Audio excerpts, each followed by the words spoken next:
여러분 보통 예전에는 예수님 믿고 복 받으세요 라는 말을 많이 했어요. 우리에게 예수 믿는 사람들이 복음을 전할 때 아주 흔하게 했던 말입니다. 그렇다면 우리는 질문해 봐야 돼요. 그럼 도대체 복이 뭡니까? 세상 사람들은 다 복을 알아요. 성경이 말하는 복 말고요, 그냥 자기 나름대로 복이 있단 말이에요. 내가 만나는 사람이나 내가 경험해왔던 삶 속에 내가 복이라고 생각하는 게 있단 말이에요. 그러면 이 복이 뭔지를 분명히 해줘야 돼요. 안 그러면 오해하니까. 저기 점집 가서 혹은 무당에 가서 굿하고 뭐 점치고 부적받아서 받는 복하고 교회에서 받는 복하고 차이를 모르면 교회를 그런 방식으로 접근할 수 있게 되는 거죠. 복이 뭔가를 아는 게 중요합니다. 흔해진 말일수록 가치 체계를 넘어서 누구에게나 통용되는 단어일수록 그만큼 그것은 오염되거나 다양하게 해석될 수 있다. 그러므로 성경이 말하는 복에 대해서 끊임없이 생각해 볼 필요가 있습니다. 우리는 지금 신앙의 본질은 무엇일까? 사람이 신앙한다는 건 무엇일까를 살피면서 신앙에 가짜 신앙이 있다 말씀드렸습니다. 이 말이 좀 불편하실 분들이 있을지 모르겠지만 구약시대 때도 그렇고 신약시대 때도 그렇고 가짜 신앙은 언제나 있었습니다. 그러니 지금 우리 가운데도 가짜 신앙이 있습니다. 가짜 신앙, 거짓 신앙이 있다는 것에 불편해하실 필요 없어요. 늘 있어 왔어요. 속이는 거죠. 그 가짜 신앙의 핵심에 뭐가 있냐면 내가 있습니다. 내가 있어요. 그러니까 그렇게 복잡하지 않아요. 내 신앙이 진짜 신앙인가 가짜 신앙인가는 그 내면을 들여다보고 주님께 구하면서 내 중심적으로 살고 있는가 아니면 하나님 중심적으로 살고 있는가를 살펴보는 것이 정확하게 알 수 있는 길로 가는 길입니다. 그래서 자기중심적인 삶, 거짓 신앙체계는 보통 자기 자원, 나의 어떠함으로 살려는 것, 이거 단순히 뭐 열심히 산다, 게으르게 산다 얘기가 아니에요. 나의 어떠함을 가지고 신앙에 도달하려는 거, 혹은 자기가 어떤 목적을 가져 이게 복이다, 이게 하나님 원하시는 거다, 자기 목적을 거기에 투영해가지고 신앙하는 가짜 신앙도 있고요, 자기 방법으로 사는 오로지 내 머리에서 나오는 방식으로 신앙하는 가짜 신앙도 있다. 그래서 이걸 굳이 분류를 해보자면 나의 어떠함을 가지고 신앙하려고 하는 것이 율법주의 신앙이다. 이것은 예를 들어서 내가 열심히 하면 이걸 자부심 삼아갖고 내가 천국 백성이지, 하나님이 날 사랑하겠지라는 인식을 갖고 있는 것이 율법주의의 한 방향이고, 또 한 방향은 나는 늘 죄짓고 늘 잃어버리고 살아. 그러니까 나는 그냥 하나님 별로 사랑하지 않은 것 같아. 내 삶에선 복도 찾아볼 수 없어. 이런 태도도 여기에 포함되는 거예요. 여기도 비교하는 신앙, 내 안에 있는 어떠함을 가지고 비교하는 신앙, 그게 율법주의입니다. 그리고 자기 목적을 위해서 사는 삶은 어떤 신앙을 만들었냐? 기복신앙. 여기서 기복신앙은 잘못된 기복, 세상이 말하는 그저 내가 잘 먹고 잘 살면 되는 거, 그게 그러니까 하나님 믿고 잘 먹고 잘 살게 될 수 있어요. 그런데 그것만을 목적으로 삼는 거죠. 그게 기복신앙으로 나타나는 거죠. 이게 대한민국을 휩쓸었죠. 사람 다 좋아하니까. 지금도 우리 안에 뼛속에 있어요. 여러분들, 내가 예수 잘 믿으면 성공하겠지, 내가 예수 잘 믿으면 우리 집 우환이 없겠지. 여러분, 그렇게 따져보면 구약시대 때 선지자들은요 하나님 음성 듣고 그 당시 하나님 뜻대로 했는데 왕따 당했고요, 예수님은 아버지 뜻대로 해서 어떻게 됐어요? 십자가 달리셨어요. 하나도 안 맞는 거죠. 그러니까 처음 사람들이 예수 믿고 복 받으세요 이런 부분이 있으니까, 아주 일부분이 있으니까 이거 가지고 교회 오는데, 교회에서 성경을 배우면 배울수록 제자가 돼야 되거든요. 자기 분이 된다고요. 내 욕심이 아니라 이제 내 복까지 다 털어갖고 하나님 목적을 살아야 한다고요. 근데 그게 받아들여지지 않는 거예요. 그러니까 교회가 어떻게 전체 하향 수준 되는 거예요. 그저 안 좋은 일 안 생기려고 예수 믿는 거예요. 그런 경우가 기복신앙인 거죠. 또 자기 방법을 사는 건 뭐예요? 세상 방식으로 신앙생활하는 거예요. 어떤 조직이나 공동체나 혹은 학교를 다니거나 거기서 하는 방식 그대로 신앙생활도 하는 거예요. 사람들 생각으로, 내 머리로, 우리끼리 통용되는 방식으로 신앙을 하는 게 인본주의입니다. 이런 태도들이 이제 성경에서도 발견되는데, 이런 율법주의 신앙관을 가졌던 사람들이 유대 종교 지도자들이죠. 예수님 시대 때 서기관과 바리새인들, 이게 예수님 시대 때 나타나죠. 그러면 기복신앙을 가졌던 사람들은 뭐예요? 예수님이 오병이어 기적하고 막 하니까 사람들이 몰려들어요. 그래서 우리의 왕이 돼주세요. 당신이 구약에서 말한 하나님이 말한 그 메시아 맞아요? 그러면 로마 뒤집고요, 우리의 목적을 이루어주세요. 저희 식민지배에서 뿌리치고 나와서 우리의 필요를 채워주세요. 기복신앙. 여기에는 제자들도 처음에 그랬어요. 성령 받기 전에 이런 신앙 형태가 나타났단 말이에요. 인본주의는 뭐예요? 죄인들의 삶이죠. 그냥 나는 하나님 백성이긴 한데 그냥 이 땅에서 잘 먹고 잘 사는 거 어쩔 수 없어. 세리와 창녀들. 이런 방식으로 신앙했던 방식들이 다양하게 나와요. 여러분 이 중에 있잖아요. 우리가 다 어느 거에 속해 있을 수도 있고 다 있을 수도 있고요. 무게중심 어디 있는지 모르겠어요. 그런데 이게 지금 거짓 신앙 안에서 성경 역사에서 늘 있어왔던 거예요. 그러면 오늘날 우리에게도 이게 있단 말이죠. 이런 게 있단 말이에요. 성경이 말하는 복은 뭡니까? 여러분, 성경이 말하는 복은 다른 게 아니에요. 잘 먹고 잘 사는 거 아니에요. 성경이 말하는 복은. 성경이 말하는 복은 뭐예요? 하나님이에요. 하나님 그분 자신 내 복이에요. 그래서 여러분들이 예수님 믿었다면 여러분들이 이미 복 있는 사람인 거예요. 그 복을 누려야 되는데 그 복을 누리지는 못하고 사람들이 다른 사람하고 비교해서 잘 먹고 잘 사나 못 사나 그걸 복으로 한정시키니까 자꾸 헷갈리는 거예요. 그러니까 교회에서 예수를 믿는데 세상에서 복 받았답시고 돈 벌고 잘 먹고 잘 살아야 되니까 다른 사람 속이고 빼앗고 사기치고 부자가 돼요. 11조는 많이 하죠. 그게 이상한 신앙이 나타나기 시작한 거예요. 오늘 우리가 읽은 본문을 보면요, 광야에서 2세대 3세대 자란, 그러니까 출애굽하고 나서 부모 세대는 하나님을 신뢰하지 못해서 광야에서 죽어갔어요. 40년 동안. 그걸 옆에서 보고 자란 자녀들이 일어났어요. 이제 얘네들이 약속의 땅에 들어가서 거인들을 다 이기거든요. 우리 다 봤죠. 그때 하는 얘기예요. 모세가 보라, 내가 오늘 생명과 복, 사망과 화를 내 앞에 두었다. 하나님 말씀을 전하는 거겠죠. 하나님이 말씀을 전하는데 하나님이 이 2세대 3세대에게 두 가지 길, 두 가지 열매가 있다라고 당부하고 있어요. 그건 뭐냐면 생명과 복의 길, 사망과 화, 같은 거를 가르칠 거예요. 생명과 복, 사망과 화, 두 가지 길이 있는데 생명과 복으로 가는 길은 뭔가? 하나님 사랑하는 거예요. 하나님 사랑하는 거. 여러분, 하나님 사랑하셔야 돼요. 하나님 사랑해야 된다고요. 아니, 하나님을 사랑하려고 발버둥을 치셔야 돼요. 뭐 교회 예배 빠지지 마라, 기도 오래 하라, 이 말씀이 아니고요. 하나님 사랑하셔야 돼. 지금 여러분들이 나름대로 여러분 신앙을 가지고 해석하고 있는 여러 가지 일들이 있을 거예요. 그런데 그거 이해할 수 없는 일에 맨 꼭지점에 뭐가 있는 줄 아세요? 하나님 사랑하지 않기 때문이에요. 죄송하지만. 아니, 내가 사랑하니까 봉사하지, 이런 얘기 하지 마세요. 그런 말 자체가 내 안에서 뿜어져 나오는 게요, 하나님 사랑 안 하는 거예요. 하나님을 사랑해서 그분이 원하시는 길로 가는 거예요. 그래서 그분이 말하는 말씀이 부담스러워요. 재물을 사랑하지 말래요. 원수를 사랑하래요. 그런데요, 그 말씀이 나를 움직이는 거예요. 이게 하나님이 생명과 복을 우리 추천하신 길인 거죠. 그 길을 따라갔을 때 약속의 땅을 가서도 복이 임할 거래요. 그런데 이 복이 있기 전에 앞선 게 뭐예요? 하나님과 관계란 말이에요. 하나님 그분 자신이 복이란 말이에요. 근데 우리가 이걸 외면한단 말이죠. 거기 이 복을 잊어버리고 이 복을 통해서 나오는 물질적이거나 눈에 보이는 복에 속고 있는 거예요. 약속의 땅에서 얻는 팔뚝만한 포도에 속는 거예요. 그거는 하나님이 복이시기 때문에 우리에게 주시는 거예요. 그런데 어느 순간 이제 나중에 약속의 땅에 들어가면 얘네들이 농사를 짓겠죠. 팔뚝만한 포도가 생기죠. 욕심이 생기죠. 이 욕심이 참 무서운 거예요. 눈에 보이는 것 자체가 이제 복이 돼버린 거예요. 빈털터리일 때는 하나님 사랑만으로 살았는데 집이 생기고 차가 생기네. 연봉이 올라가고 내가 많은 것들이 생기죠. 진짜 복을 차버리고 사람들이 없어질 복에 추구하기 시작하는 거죠. 죽으면 다 없어질 거예요. 허무주의를 말하는 게 아니에요. 없어질 복에 영원한 생명을 팔아넘긴 사람들, 그게 잘못된 신앙인 거죠. 그러나 네가 만일 마음을 돌이켜 듣지 아니하고 유혹을 받아 다른 신들에게 절하고 그를 섬기면 너희들이 망할 것이다. 사망과 화로 가는 길도 있어요. 그건 뭐예요? 하나님 떠나는 거예요. 그러니까 보세요. 복과 생명, 사망과 화를 나누는 기준이 있어요. 그게 뭐예요? 하나님이 하나님. 여기서 마음을 돌이킨 거는 뭘로부터 돌이키는 거예요? 하나님으로부터 돌아서는 거죠.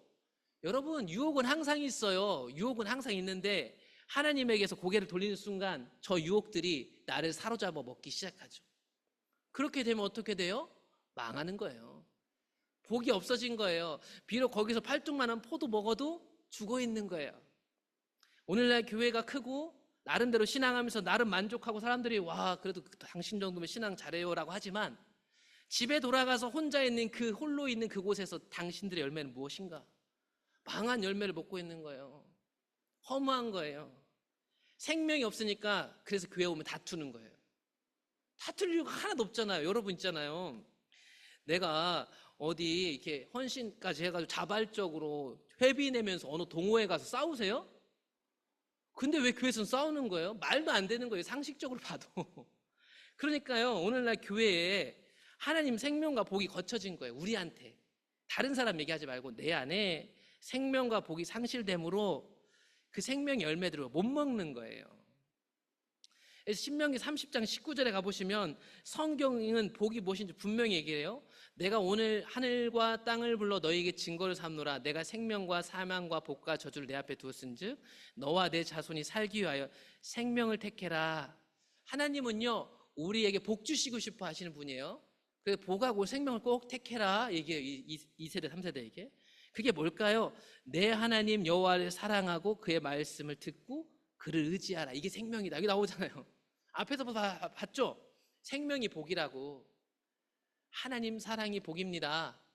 그리고 오늘 히스기야도 봤죠? 여기 의지하라는 게요, 우리가 오늘 봤던 연합이랑 똑같은 단어예요. 여기서 의지가 이거는. 그래서 다바크, 연합하다, 찰싹 붙어 있어라. 여러분, 복은 뭐예요?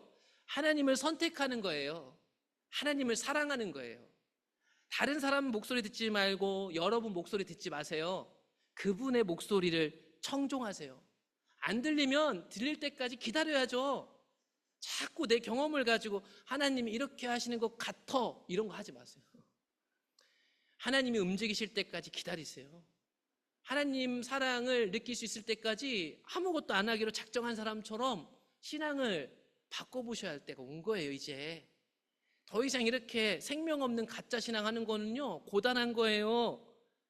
그러니까 교회 와서도 우리도 모르게 예전에 그 기뻤던 일을 치워서 하고, 다른 사람 눈치 보고 하고, 서로가 한 일에 대해서 비난하고, 이게요, 생명이 없어서 그래요. 그 사람이 성격이 나빠서가 아니에요. 저 사람이 상처가 있어서가 아니에요. 우린 다 상처와 좋지 않은 성격들을 다 나름 갖고 있어요. 그걸 덮어내는 주님 사랑이 부족한 거예요. 그러니까요, 하나님 사랑을 먼저 회복하시자고요, 우리가. 그래서 그분이 뭐라고 하시는지 한번 같이 청종해보자고요. 그래서 그분 말씀 듣고 그분께 찰싹 붙어 있어 보자고요. 그러면 그 생명이 우리 가운데 나타나지 않겠어요? 성경은 끊임없이 하나님과의 관계가 생명이라는 걸 반복해요. 그래서 사무엘상 2장에 가보면 우리가 잘 아는 엘리 집안 나오잖아요. 사사시대 끝자락. 엘리 집안과 엘리 집안의 아들들 제사장이죠. 여기에 했던 약속을 보세요. 하나님이 하신 얘기예요. 내가 내 집과 내 조상의 집에 내 앞에 영원히 제사장이 될 것이다 약속했는데 그들이 하나님을 멸시하고 있었죠. 이제 나 여호와가 말하노니 결탄코 그렇게 하지 아니하리니 나를 존중히 여기는 자를 내가 존중히 여기고 나를 멸시하는 자는 내가 경멸히 여기는. 하나님은 표현하실 수 있는 하나님입니다. 허수아비가 아니에요. 여러분 다 아세요. 하나님이 여러분 마음 상태를. 옆에 있는 사람도 내 마음 상태를 아는데 하나님 모르시겠어요? 사람은 외식해서 속일 수 있지만 하나님을 속일 수 없는데, 하나님을 속이면서 뭐라고 하는 줄 아세요? 아, 하나님 날 사랑하셔. 하나님이 날 사랑해 절대 포기하지 않지. 교리로 은혜 교리가 있으니까 그 교리를 가지고 이용하는 거예요. 엘리 집안 제사장 집안이라니까요. 아론의 후예들은요 영원히 제사장이에요. 근데 하나님 얘기해, 이거 취소. 니네 엘리 집안 니네는 취소. 하나님의 관계가요 중요한 거예요. 아사랴 선지자를 통해서 하나님이, 아사라는 사람이 왕인 때 이런 얘기도 하죠. 너희가 여호와와 함께하면 너희와 함께 하실 것이다. 찾으면 만날 거야. 그런데 너희들이 버리면 그분도 너희를 버리신다. 성경에 분명히 나온 얘기들이라니까요. 이 부분과 함께 돌아가면, 찾으면 반드시 만나주시는 하나님의 이야기가 함께 있으니까 그게 은혜거든요. 그것만 쏙 빼가지고 우리가 하나님을 떠나면 하나님도 마치 우리를 떠나는 것처럼 하겠다라는 하나님의 표현은 싹 지워버리는 거예요. 그래서 사람들이 겁이 없어요. 겁이. 신앙생활에 겁이 없다니까요. 하나님을 안 두려워하는 거죠. 교회에서 하는 행동들 보세요. 여러분 잘 보시자고요. 하나님 하나도 안 무서워하기 때문에 그렇게 하는 거예요. 서로한테. 하나님 없는 줄 모르고, 아, 은혜니까 난 함께하지. 그 순간부터 내가 하나님 되는 거예요. 교회에서 내가 하나님 돼갖고 완력을 막 행사해요. 서로가 서로에게. 경고해요. 이건 하나님은요 관계를 가장 소중하게 생각하고 그 관계 안에 신앙이 나오는 거예요. 그래서 제가 말씀드리잖아요. 꼭 겉으로 다툼이 안 나도 어떤 일을 하다 보면 누군가의 불편한 감정 소모는 생겨요. 교회라고 그것도 도전이 없겠어요? 그런데 내가 하나님 안에 있으면 그게 삼켜져요.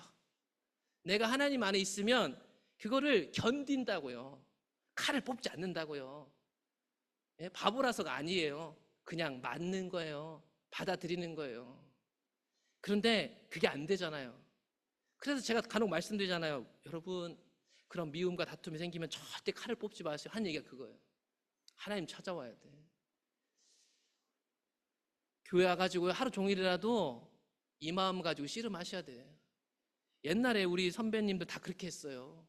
목사한테 시험 들으면요, 교회 와서 하루 종일 있었고요. 남편 때문에 시험 들으면요, 기도하고 하루 종일 있었지, 그 사람하고 싸우지 않았어요. 은혜가 있었기 때문이죠. 오늘날 그렇지 않죠. 마치 학교에다 선생님한테 민원 넣듯이, 어디 공무원한테 민원 넣듯이, 목사, 장로, 권사한테 민원 참 쉽게 넣죠.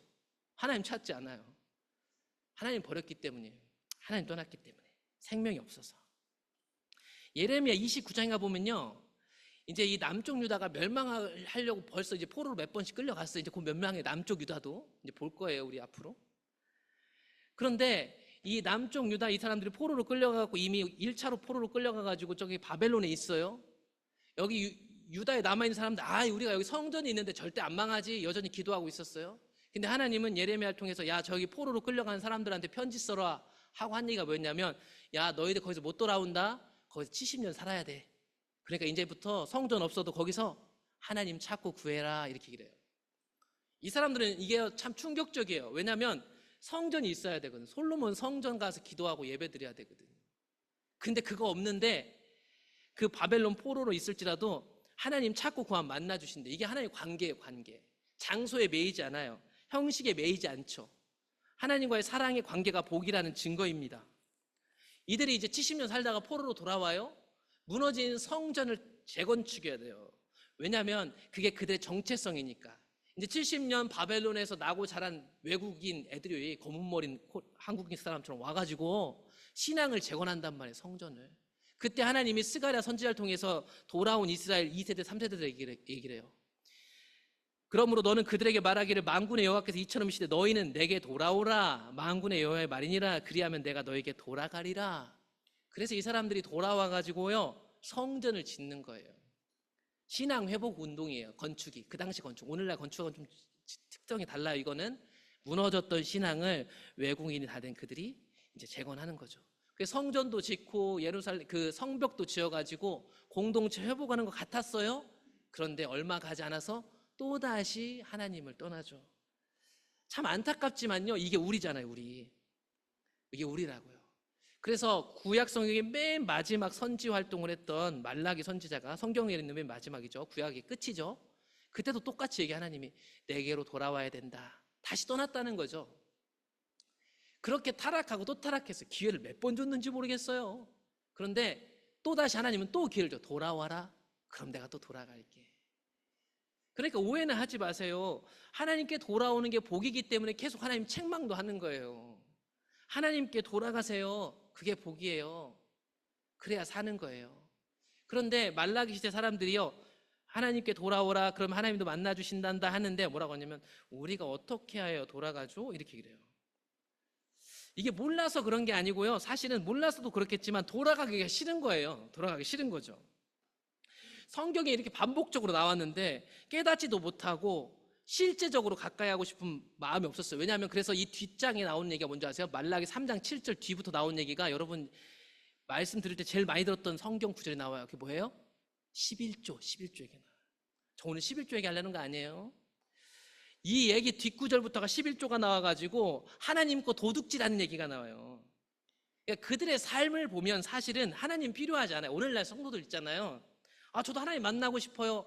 사실 죄송하지만 거짓말. 하나님 그렇게 만나고 싶어 하지 않아요. 사실은 제가 목회적 차원에서 얘기를 안 할 뿐이지, 얘기를 딱 듣고 보면 저분은 하나님 그렇게 만나고 싶지 않아요. 지금 이 상태에서 자기 건강이 중요하고 내 사업이 이 정도도 잘 되고 내가 지금 내 삶을 이 정도로 건실하게 하고 신앙생활을 이렇게 하는 게 좋은데 여기서 플러스로 하나님도 한번 만나볼까? 이런 자세, 솔직히 이런 자세. 이게 여러분 말라기 시대예요. 말라기 시대라고. 하나님 그분 자신이 복인데 내가 만들어 놓은 복이가 있어요. 이 복들이 얘를 잃지 않으면서 하나님 만나는 복까지 한번 주셔보시죠. 교회 와서 그런 태도를 짓고 있는 거예요. 나눔을 해보면 하나님 만나고 싶대. 근데 사실은 삶을 잘 보면 만나고 싶은 생각은 사실은 없는 거야. 내 생명, 시간, 노력, 재능 다 하나님 것인데 내 마음대로 다 쓰면서 하나님 이제 한번 나 좀 만나보세요 하는 거죠. 그러니까 하나님 목소리가 들리겠어요? 안 들리죠. 안 들리는 게 정상이에요. 만약에 하나님 만나면 어떻게 되는데요? 내 생명, 시간, 노력, 재능 내 마음대로 하나님 쓰게 내버려 두지 않아요. 뺏어간다는 얘기가 아니라 하나님 너무 사랑해서 사랑이 눈이 멀어가지고요, 그렇게 살도록 하나님 내버려 두지 않는단 말이에요. 그래서 신약시대에 오면 예수님의 형제인 야고보 장로, 예수님 동생 야고보 장로님들이 이렇게 얘기를 해요. 하나님 가까이 하라, 그리하면 너희를 가까이 하시리라. 아, 가까이 하면 가까이 해주신대요. 그런데 먼저 선결 조건이 있는 것 같아요. 손을 좀 깨끗이 해라. 두 마음을 품은 자들아 마음을 성결하게 하라. 그러니까 오늘날 교회 안에요, 왜 하나님 경험 못할까? 이 뒷부분은 다 빼요. 이 뒷부분은 빼고, 아, 내가 하나님 가까이 하려고 하는데 왜 안 가까이 해주시지? 왜 안 만나주시지? 여러분 손에 피가 있는 거예요. 마음이 지금 두 마음인 거예요. 예전엔 안 그랬을지 몰라도 지금 그런 거예요. 잘 생각해 보세요, 여러분. 예수님 주변에 세리와 창녀들이 왔어요. 아, 세리와 창녀들 가까이 왔죠? 예수님 가까이 가주셨어요. 그들을 만나주시고 그들의 병을 고쳐주시고 문제를 해결해 주셨어요. 그 다음에 뭐라고 했는지 아세요? 뭐라고 했죠? 더 이상 그런 식으로 살지 말아라 했어요. 창녀들한테 더 이상 그렇게 살지 말라고 했고, 세리한테는 어떻게 해요? 야, 너 돈 뜯은 거 다 내놔 라고 했어요. 오늘날 하나님 가까이 하고 싶대요. 아, 그런데 손에 피투성이에요. 자기 거 다 쥐고 있으면서. 예수님 오셔서 만나준 사람들한테 다 그랬다니까요. 돈이 좋아서 동족들 포기하고 세리장이 됐단 말이에요. 근데 만나주시고 그들의 돈을 나눠주게 만들었어요. 부자 청년이 왔죠. 선생님, 저 영생을 얻고 싶습니다.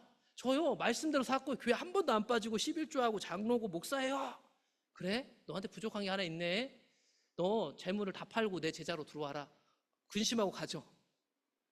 똑같아요. 오늘날 예수님에 대한 관심이 그런 거죠. 우리가 그런 거죠. 그러니까 하나님 만날 수 없는 거죠. 교회 와서 하나님 만나러 왔다고 말을 하는데 사실 만나고 싶은 건 아닌 거예요. 그냥 내 울타리가 있는데, 하나님 이 정도 내 울타리는 넘어오지 마세요. 저는 지금 정도가 좋으니까.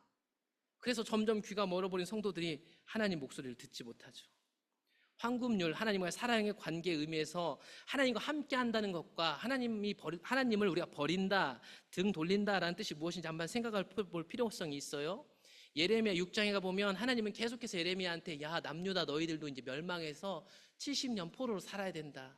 이제는 그 시기가 온 거야 라고 하지만 그 사람들이 이걸 믿지 않았어요. 그 이유가 뭐냐면 그 당시 복음을 전하는, 그 당시 하나님을 떠나는, 하나님의 뜻을 전하는 선지자부터 제사장까지 다 거짓말을 했기 때문이에요. 그 거짓말은 뭐냐면, 여러분 이렇게 살아도 괜찮아요 라는 거였어요. 하나님 백성이 가장 작은 자부터 큰 자까지 다 욕심쟁이가 되어 있었어요. 그런데 그 욕심, 하나님 사랑이 아니라 자기 욕망을 채우는 거짓 신앙 가운데 있는데, 그거를 옆에서 부추기고 강하게 결속시켜주는 사람이 있는데 저였어요. 저 목사들. 그 당시 목사들이죠. 그 목사들이 얘기합니다.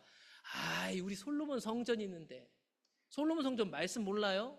하나님 이 성전에서 기도하면 우리 저기 끝에 벼랑 끝에 있어도 하나님 도와주신다고 했잖아요. 괜찮아요. 이게 그 당시 복음이었어요. 오늘날도요, 여러분 이런 설교 좋아하시잖아요. 이런 설교. 내가 아무리 못 살아도 한 주 동안 내가 얼마나 고생했는데 말이야, 나를 책망하는 설교를 했다는 거예요. 제가 누구를 책망해요? 제 한 몸 건사하기도 힘들어요. 제가 여러분보다 훨씬 못 살걸요? 그래서 성경이 얘기하고 있는 거예요. 하나님은 이들에게 말했어요. 야, 성경 말씀 잘 봐라. 걔네들 말 듣지 말고 옛적 길, 그 선한 길이 어딘지 알아봐라. 아, 이 설교를 한 사람들 못 믿겠어요. 그래서 그들에게 말씀이 있었잖아요. 옛적 길, 선한 길은 조상들이 갔던 길이고 그게 성경으로, 모세 오경으로 있었을 거 아니에요. 물론 책으로 다 보지 못했어도. 그래서 지금 성경 읽히고 있는 거예요. 제가 여러분 이거 프로그램으로 해가지고 교회 부흥시켜서 뭐 제 왕국 만들려고 합니까? 하나님 말씀이 뭐라고 하냐고요. 하나님 말씀이 뭐라고 하는지 가서 거기서 평강을 얻으시면 되는데, 아, 거기는 내 욕심하고 안 맞네, 안 가고 있는 거예요. 안 가고 있으면서 은혜를 받게 해보라는 거예요. 참 힘든 일인 거예요 이게. 성경만 있었나요? 시끄러운 파수꾼이 있었어요. 아, 제 목소리가 어떤 사람은 싸납대요. 저는요, 저기 구약 성경에 나오시는 선지자들에 비하면 너무 부드러운 사람인 거죠. 파수꾼이란 건 시끄러운 사람이죠. 나팔을 뿌 불어야 돼요. 잠자는 사람 다 깨우는 거죠. 더 싸납고 더 나쁜 언어를 써서라도 잠자는 사람을 깨워야 전쟁에서 살아남죠. 파수꾼 나팔 소리 듣고 도망가요. 피난가요. 산다니까요. 근데 하나님이 계속 시끄러운 선지자, 늘 듣기 싫은 말을 해. 다 평강하다는데 저 사람은 진짜? 이렇게 물어보니까 싫은 거예요. 근데 하나님 그런 선지자를 계속 보냈죠. 근데 어떻게 해요? 귀를 막는 거예요. 쟤가 이단이야, 쟤는 뭐 어째서 그래 해서 아예 안 듣기로 결정하는 거죠. 마음속으로. 저 사람이 나쁜 거예요. 나한테 문제가 없는 거고. 그러면서 예레미야 시대 사람들이 생각한 하나님 찾는 것은 이런 거였어요. 그냥 솔로몬 성전 들어가서 늘 하던 대로 그냥 제사 지내고 예배 드리는 거예요. 그래서 그 제사를 지내고 여호와의 성전 문 앞에 하나님이 예레미야를 보내갖고 또 시끄럽게 해요. 예배하러 이 문에 들어오는 유대 사람들아, 여기 하나님이 여기에서 역사하지 않는다더라, 이거 다 거짓말이라더라, 이런 얘기예요. 돌맞을 짓이죠. 만약 우리 교회 앞에 누가 그렇게 하면 여기 있는 성도들이 멱살 잡고 장난 아닐 거예요. 그걸 하나님이 예레미야한테 시켰어요. 그러면서 하나님이 예레미야를 통해서 적나라하게 그들의 신앙을 들춰내시죠. 내 이름으로 일컬음받는 이 집에 들어와서 내 앞에 서서 말하기를 우리가 구원을 얻었나이다. 자기들 스스로 와, 우리 천국 간다. 근데 하나님 다 알고 계셨죠. 이런 일들을 왜 하고 있었을까? 이런 종교활동을 앞으로도 나가서 계속 가증한 일을 행하려고, 자기 마음대로 살라고. 그래서 하나님이 솔로몬이 지었던 이 거룩한 성전을 뭐라고 부른 줄 아세요? 강도의 소굴이 되었구나, 이렇게 그래요. 강도들이 있으니까 강도의 소굴인 거죠. 하나님 백성이 있으면 하나님의 집인데 강도들로 가득한 거죠. 예수님 시대 때 동일하게 성전에서 장사하는 사람들이 가득했고, 그래서 이 말씀을 인용했죠. 강도의 소굴, 종교 장사꾼들이 모여진 곳이 된 거죠. 성경은 하나님 그분 자신이 복이라는 걸 계속해서 반복하기 때문에 신앙의 본질적인 가장 중요한 두 가지 요소는 복이신 하나님과 가까워지시는 겁니다. 그리고 그 복된 하나님을 따라서 함께 그분과 따라가서 사는 거예요. 그분의 동역자가 되는 거예요. 그러니까 여러분들이 하고 싶은 일 하시면 안 되고 하나님이 하시는 일에 내 역할을 찾아 하는 거예요. 이걸 잘 찾아가면요, 삶이 많이 달라지실 거예요. 오늘날 제가 자주 말씀드리잖아요.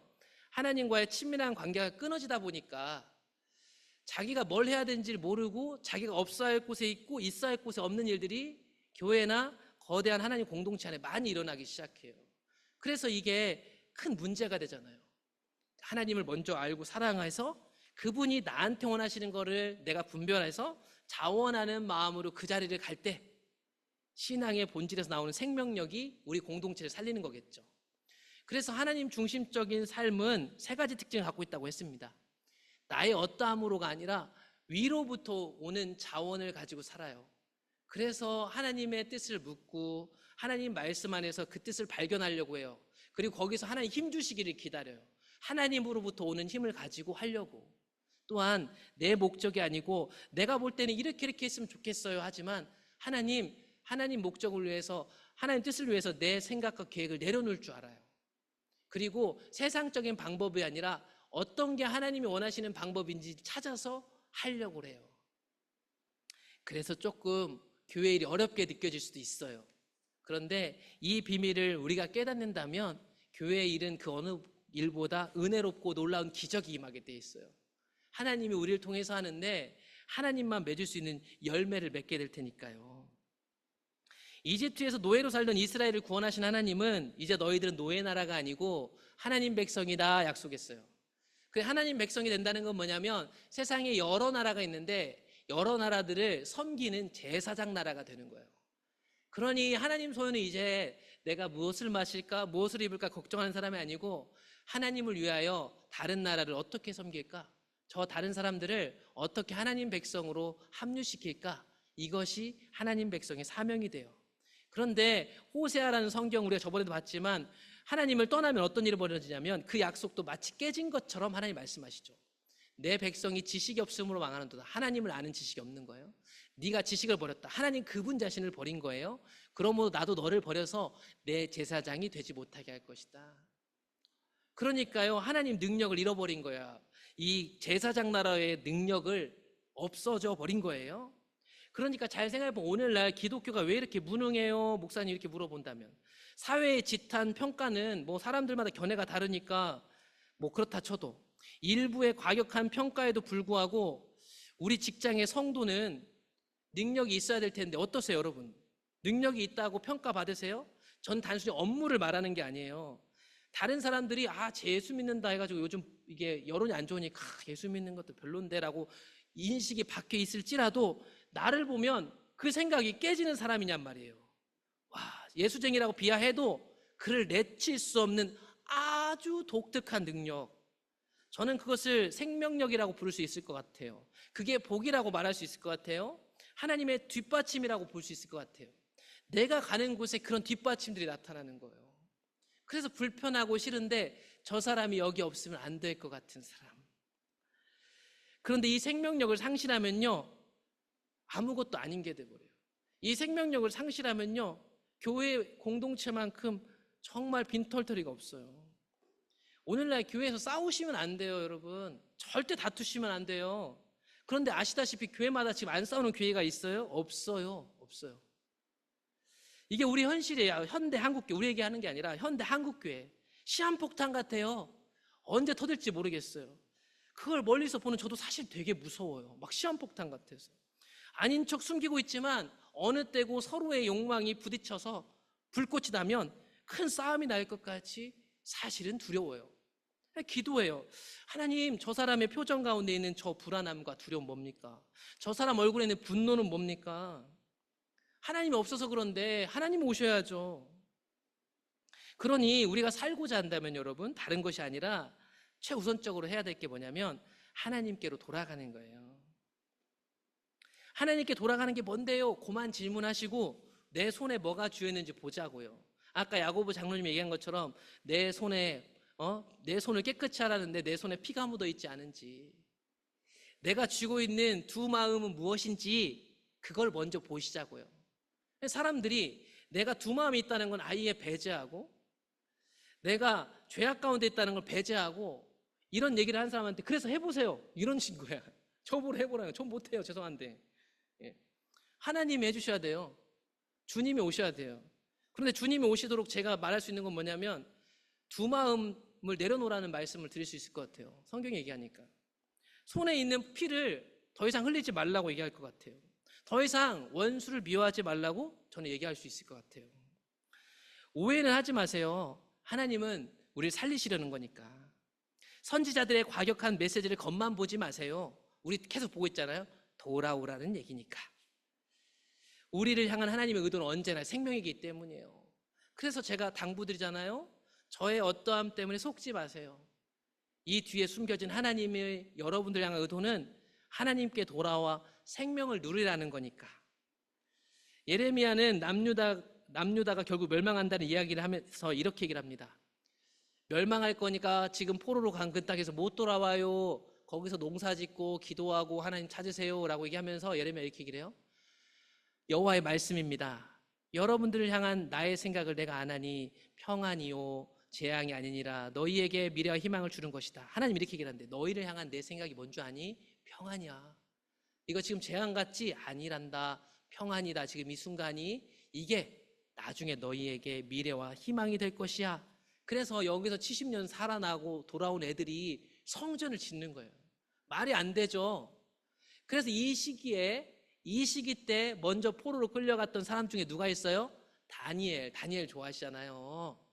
다니엘이요, 성전이 아닌 데서도 이 외국 땅에서 기도하고 거기서 늙을 때까지 정권이 바뀌는데도 하나님의 평안을 누리면서 사람들을 살려내고 있었어요. 그 후예들이 다시 돌아와서 교회를 짓는 거예요. 그러면 죄송하지만 우리가 해야 될 일은 뭘까요? 하나님의 평안이 임하도록 우리가 밭을 갈고 있는 거예요. 지금 열매 따먹을 생각하지 마시고 이제 모든 것을 다 들여서 마지막 온 힘을 다해서요 미래의 교회를 향하여 헌신하셔야 돼요. 죄송합니다. 제가 이런 얘기 드려서 그동안 고생 많이 하셨는데요, 지금은 그럴 때가 아니에요. 이젠 난 누워서 하나님이 주시는 은혜나 따먹어야지, 성도들 누가 봉사해 주는 거나 먹어야지, 이럴 때가 아니라고. 지금 때가 교회의 때가. 세상에선 그렇게 하세요. 근데 교회는 지금 비상 상황이에요.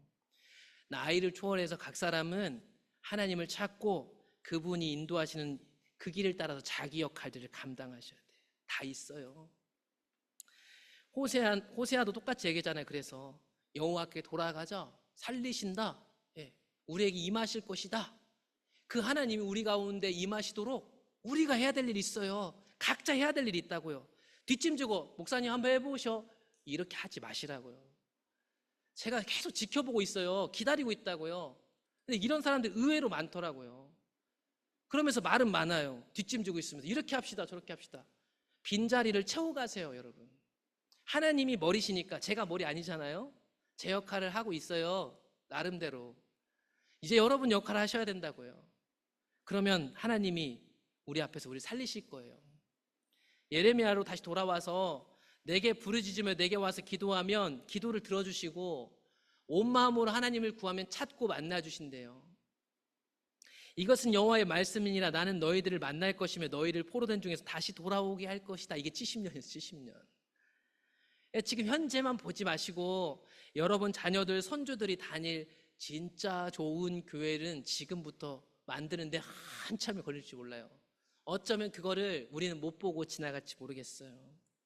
그런데 그걸 보고 못 보고는 중요하지 않고요, 우리가 하나님과의 관계 속에서 그 복, 생명 안에 있을 것인가는 현재적인 거예요. 현재적으로.